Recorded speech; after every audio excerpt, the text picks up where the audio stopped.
Au sein de l'AES, le sujet concernant une monnaie commune est toujours d'actualité. La mise en place d'une banque d'investissement est une étape stratégique vers cette vision. Oui, mais attends, tu ne vas pas créer ta banque d'investissement pour aller mettre les feuilles de choux que quelqu'un fabrique quelque part dans la brousse. Les feuilles de choux qu'on fabrique quelque part dans la brousse, dans un pays à 6 000, 7 000 km de toi. Si ta banque d'investissement dépend de ça et qu'on te donne à toi moins que ce qu'on distribue aux terroristes dans le désert, c'est que tu n'as pas de banque d'investissement. Bon, ce que je voulais dire, vous savez, j'ai toujours dit quand il s'agit de débattre sur les questions financières et économiques que je ne m'y connais pas assez. Alors je reste prudent. Et vous faites une lecture politique de la chose. Donc je reste prudent. Sinon, moi je me rappelle, dans ce pays, je parle du Togo, que le père de la nation d'alors, le feu général Gnassingbé Yadema, avait toujours dit l'indépendance politique c'est bon, mais la vraie indépendance c'est l'indépendance économique. Il a toujours dit. Mais il n'a pas pu aller plus loin parce que ça dépend du contexte et il sait ce qui est arrivé avant lui. Aujourd'hui, la jeune génération du Sahel veut mettre pied à l'étrier de l'indépendance économique. Mais comment tu veux être économiquement indépendant quand pour n'importe quel investissement, tu vas passer sous les fausses codines de quelqu'un? Il y a une banque centrale quelque part, c'est elle qui décide, et on produit difficilement des hommes d'affaires dans nos pays. Pourquoi? Ce n'est pas parce qu'on n'a pas des gens intelligents pour faire des affaires de haut niveau. Mais le crédit leur est limité, verrouillé. Donc, ce qui fait que vous ne pourrez jamais, dans les pays francophones, produire un Dangote, un Elumelou, des hommes d'affaires du genre Afrique du Sud, du genre Kenya, du genre Ghana. Tu ne peux pas. Dans un pays francophone, ce n'est pas possible. Les milliardaires des pays francophones, c'est ceux qui volent l'argent de leur pays pour aller cacher en France. C'est eux les milliardaires. Ce n'est pas ceux qui créent les richesses qu'ils viennent implanter dans leur pays, comme l'a fait Dangote, en construisant la plus grande raffinerie qui soit en Afrique. Donc, on ne peut pas, si on n'a pas sa propre banque d'investissement, définir la politique de cette banque d'investissement, l'appliquer avec le soutien des hommes d'affaires du pays, le soutien des populations, tu ne peux pas avancer. Donc maintenant, les gens du Sahel ont compris que ces gymnastiques, ces faux fuyants, ces hypocrisies, ces mensonges, ces vols, ces pillages, ces insultes gratuites, qu'il faut en finir. Ils veulent en finir. Mais maintenant, si tu crées ta banque, comme je l'ai dit à l'entame, et que tu attends les billets d'argent qui arrivent de quelque part, tu n'as rien fait.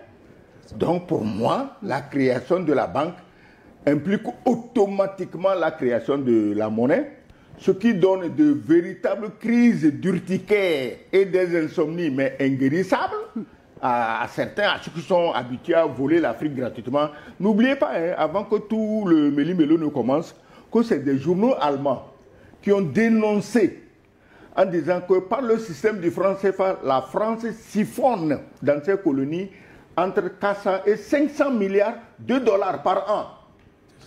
La première ministre de l'Italie, Giorgia Meloni, a dénoncé ça. Que la France n'a qu'à cesser de voler ses colonies pour que ceux-ci cessent de s'appauvrir et d'envoyer ses enfants se faire manger par les requins dans la Méditerranée. Giorgia Meloni, elle est encore là, elle est encore Premier ministre d'Italie. Donc voilà des gens dans le Sahel qui ont le courage de prendre leurs responsabilités à deux mains pour dire ce que les Blancs eux-mêmes dénoncent. C'est nous les victimes. Pourquoi nous les victimes on ne dit rien? Parce qu'on a peur.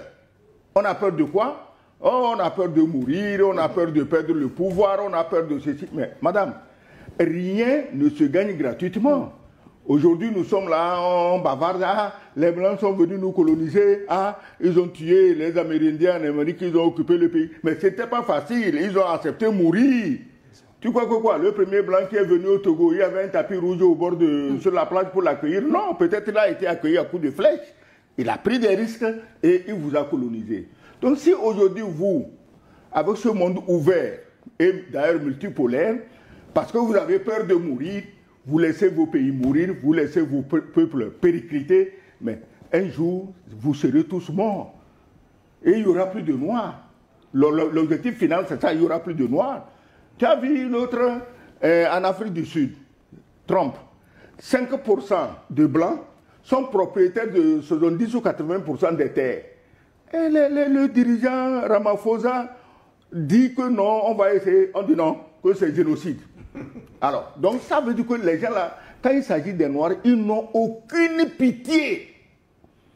C'est pourquoi les gens du Sahel font preuve chaque jour d'un courage extraordinaire et ils sont prêts, s'il le faut, à se sacrifier pour que le Noir, une fois dans l'existence de cette terre, puisse se lever la tête. Parce que depuis les pharaons d'Égypte, le Noir n'est que esclave. Et il s'est tenu à Bamako la semaine dernière une importante réunion sur la création de la Banque d'investissement et de développement de l'AES.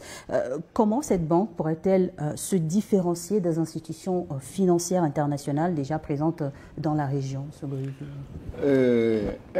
Cette banque ne peut qu'être elle-même un acteur des institutions financières internationales. C'est-à-dire qu'ils ne créent pas une banque en l'air. Ils ont les moyens de créer une banque. Financièrement, ils ont les moyens. Et je parlais tantôt en disant qu'après la banque, c'est la monnaie. Parce que tu ne peux pas créer une banque pour mettre la monnaie de quelqu'un. Et ils ont déjà les éléments, ils ont des réserves d'or, ils ont tout pour faire leur monnaie. D'ailleurs, c'est la crainte de cette monnaie qui fait que chaque matin, les gens multiplient des tentatives de coup d'État dans l'AES. C'est la crainte, la peur de la monnaie. Parce que le jour où cette monnaie sortira, mais madame, elle va résoudre beaucoup de problèmes. Énormément de problèmes. Tu as vu la dernière fois à Djibo, les djihadistes, tu sais combien d'argent liquide on a pris avec eux? 800 millions. Tu crois que si on avait déjà une monnaie Sahel, ils vont ramasser 800 millions? Cette monnaie qu'ils ont, on leur parachute ça. Parce que le fabricant est leur commanditaire. Est-ce que tu comprends? Donc, les pays, leur banque sera un acteur clé. Les autres n'ont pas, en matière d'économie, de gestion, on n'a pas de sentiment. Hein. Dès que la banque est efficace, elle a tout ce qu'il faut pour marcher, mais les autres banques viendront, les autres pays viendront. N'en déplaise à ceux qui produisent 2 ou 3 graines de quel machin d'entier, ils se prennent pour des super économies. Alors que l'économie aujourd'hui, madame, c'est la transformation. Et aujourd'hui, quand vous regardez dans des pays comme la Chine, eux, ils ont même traversé, dépassé la transformation pour arriver à l'intelligence. Il faut faire travailler l'intelligence. Vous êtes encore là avec vos noix de coco que vous n'arrivez pas à transformer et vous vous dites, ah, vous êtes dans les économies, ils disent ça comment, émergente. Mais vous émergez de quoi? Quand tu émerges de la misère pour tomber dans la merde, tu es émergent en quoi? Tu fabriques quoi? Tu produis quoi? Regarde le jeune Traoré. Chaque jour, il pense à transformer quelque chose dans son pays. Les noix de cajou, les pommes de cajou. Mais madame, tu sais combien on en produit dans nos pays? Mais ça pourrit sous les arbres. Alors, donc, les gens vont orienter leur banque dans l'intérêt de leur pays, de leur peuple. Toutes les autres institutions bancaires, régionales, internationales, auront leurs intérêts à aller travailler avec eux. Ils auront leur monnaie. Et c'est là qu'ils vont commencer à être des peuples indépendants. Parce que tant qu'ils n'ont pas leur banque et leur monnaie, là, l'indépendance est théorique. Parce que si aux terroristes, on donne plus d'argent qu'à toi, le ministre des Finances, tu es indépendant en quoi? Les terroristes se promènent dans le désert avec 800 millions.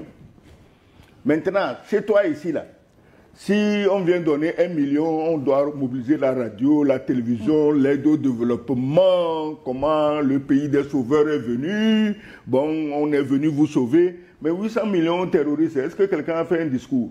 Et alors que la lutte contre le terrorisme constitue aujourd'hui une conjoncture favorable au lancement d'une nouvelle monnaie dans le Sahel? Madame, la nouvelle monnaie va résoudre beaucoup de problèmes. Je l'ai dit. vous fabriquez votre monnaie. Est-ce que tu imagines un terroriste arrivant à Bamako, à Ouaga ou à Niamey avec 100 millions de CFA pour dire, bon, échangez-moi ça dans la nouvelle monnaie. Mais tu as pris ça où? Tu vas où avec? Donc on va réduire le problème à ce niveau-là. Les pays du Sahel sont déterminés à se battre. Ils prennent les risques. Leurs chefs même savent qu'à tout moment, on peut les éliminer. Ils savent. Mais ils tiennent bon. Et c'est ça qui fait notre admiration. Parce que, on peut pas, quand vous parlez de terroristes, moi ça m'énerve. C'est des mercenaires envoyés par des gens que vous connaissez. Et le plan premier, c'est d'éliminer les Noirs. Vous parlez de la zone des 3 frontières. Pourquoi c'est là-bas que les soi-disant terroristes sont concentrés? Il faut liquider les populations qui sont là-bas.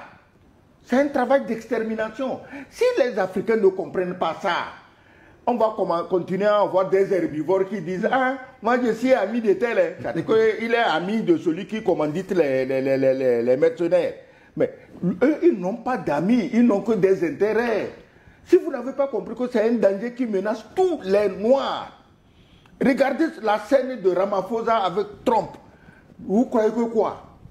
Mais c'est tous les Noirs qui sont menacés et vous êtes menacés d'extinction. Quand on dit ça, on dit « Oh, ça, c'est la théorie du complot. » Mais je préfère développer la théorie du complot, amener les gens à rester sur leur garde et se défendre, plutôt de rester là-bas à bêler comme des herbivores et on va venir vous finir tous complètement. Donc la monnaie, la banque adossée à une monnaie donne une bonne marge de manœuvre aux pays du Sahel. Ils vont mettre leurs forces en commun. Ils ont déjà commencé, 5000 hommes bien équipés. Alors, est-ce que tu as suivi un peu ces derniers jours une bande de pieds nickelés au téléphone? Non, quand on va attaquer Ouaga et Niamey et Bamako, ils vont se taire, ils vont avoir peur, rien ne va se passer. Allez-y seulement attaquer Ouaga. Tu vois, madame, c'est comme ça que leurs patrons, là, chez les Blancs, là, ont fait. C'est comme ça qu'ils ont trompé les Ukrainiens. Ils ont dit aux Ukrainiens, oh, avec nos armes sophistiquées que vous avez, quand les Russes vont vous voir, les soldats russes, ils vont fuir. Donc, et le soulard, le drogué, le cocaïnomane, il marche comme ça. Qu'il fait contre-offensive, que lui va faire contre-offensive. Tous les journaux chantaient la contre-offensive. Jusqu'au jour où, un jour, on ne parle plus de contre-offensive. Pourquoi? Les Russes n'ont pas fui. Les Russes ne fuiront jamais jusqu'à la fin du monde. Aucun soldat russe ne fuira devant ces tapettes-là. Donc, les Russes n'ont pas fui. Et aujourd'hui, on fait la même chose dans le Sahel. On dit non, il suffit de tirer un coup à Ouaga, les autres vont fuir. Est-ce que l'ombre du danger plane toujours sur le Burkina Faso? Mais le danger planera toujours. Parce que les motifs, ce qui amène ce danger, c'est le désir de liberté, le désir de souveraineté, le désir de gérer ses biens. On te dit que le Burkina Faso a 34 tonnes d'or, pendant que le parrain d'hier est en train de mourir de faim. C'est inimaginable. C'est pourquoi il est allé se chercher un mercenaire américain. C'est pas normal. 34 tonnes d'or, alors que nous ici, on est en train de mourir de faim, on fouille les poubelles pour manger. Tu t'imagines? Et on dit que les Noirs ont ça. Les Noirs. Tu t'imagines? Donc, le danger est là. Il sera toujours là. Les dirigeants du Sahel doivent être toujours sur le qui-vive. Mais nous savons qu'ils vont gagner parce que les gens qu'ils envoient là, les soi-disant terroristes, c'est aussi parce que ces terroristes-là, c'est des Noirs. Donc ils vous envoient, entre Noirs, vous vous tuez et on obtient le résultat qu'on voulait, éliminer les Noirs de la surface de la Terre. Tu vois que c'est très habile, non? Hein? C'est très très habile, je trouve.